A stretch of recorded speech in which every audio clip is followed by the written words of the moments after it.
इस बार भी वृक्ष पर लटके बेताल को राजा विक्रमादित्य उतारते हैं और कंधे पर लादकर आगे बढ़ते हैं।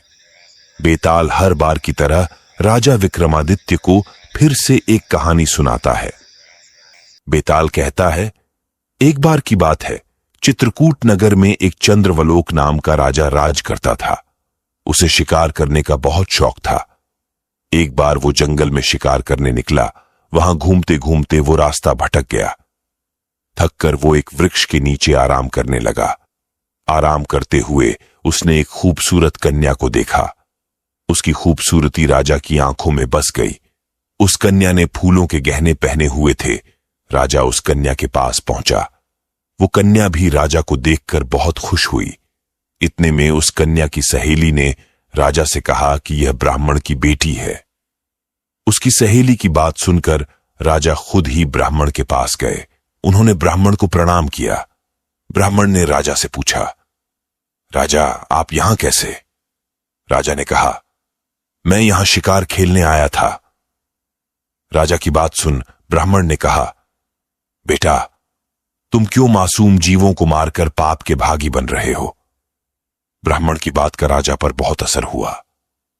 राजा ने कहा, मुझे आपकी बात समझ आ गई है। अब मैं कभी शिकार नहीं करूंगा।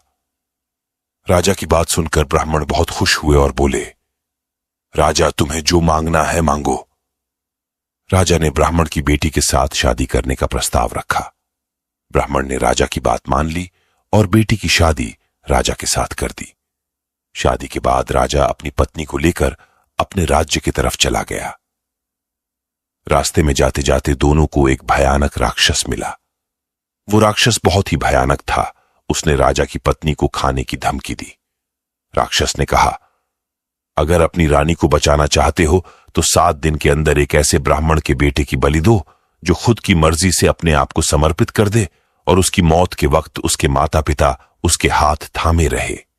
राजा बहुत भयभीत था और उसी भय से उसने राक्षस की बात मान ली। राजा भयभीत स्थिति में अपने नगर पहुंचा और अपने दीवान को सारी बात बताई। दीवान ने राजा की पूरी बात सुनते हुए राजा को सांत्वना दिया और कहा, आप चिंता मत कीजिए, मैं कुछ उपाय करता हूं। फिर दीवान ने 7 साल के एक बालक की मूर्ति बनवाई और उसे कीमती गहने और वस्त्र पहनाए। उसके बाद दीवान ने उस मूर्ति को गांव और आसपास के नगरों में भी घुमवाया। साथ ही उसने यह भी कहलवाया कि अगर किसी ब्राह्मण का 7 साल का बेटा अपनी मर्जी से अपना बलिदान देगा और बलि के वक्त उसके माता पिता उसका हाथ थामेंगे, उसे यह मूर्ति मिलेगी और साथ ही साथ 100 गांव भी मिलेंगे। यह खबर सुनकर एक ब्राह्मण का बेटा राजी हो गया। उसने अपने माता पिता से कहा, आपको बेटे कई मिल जाएंगे। मेरे बलिदान से राजा का भला हो जाएगा और आप लोगों की गरीबी भी खत्म हो जाएगी।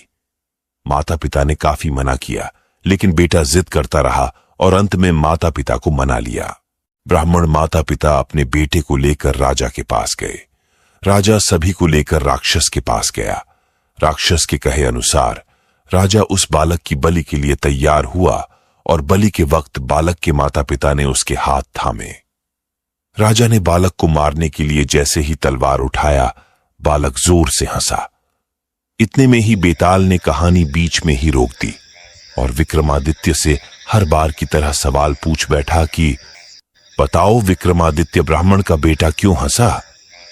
राजा ने जवाब देते हुए कहा, ब्राह्मण का बेटा इसलिए हंसा क्योंकि जब भी कोई आदमी भयभीत होता है तो वो सबसे पहले अपने माता पिता को बुलाता है। अगर माता पिता नहीं हो तो व्यक्ति राजा को मदद के लिए बुलाता है। अगर राजा भी मदद न कर सके तो व्यक्ति भगवान को मदद के लिए याद करता है। लेकिन यहां तो कोई भी ब्राह्मण के बेटे की मदद के लिए नहीं था। माता पिता बालक के हाथ थामे हुए थे। राजा हाथ में तलवार लिए था और राक्षस उसके सामने उसे खाने के लिए तैयार था। ब्राह्मण का बेटा किसी और की भलाई के लिए खुद का बलिदान दे रहा था और इसी कारण वो हंसा। इतना सुनकर बेताल खुश हो गया और राजा की तारीफ की। फिर तुरंत ही हर बार की तरह वृक्ष पर जाकर उल्टा लटक गया। कहानी से सीख, मुसीबत के समय चाहे जितने भी लोग आसपास रहें, लेकिन उसका सामना अकेले ही करना होता है। हम आशा करते हैं कि आपको आज की कहानी पसंद आई होगी।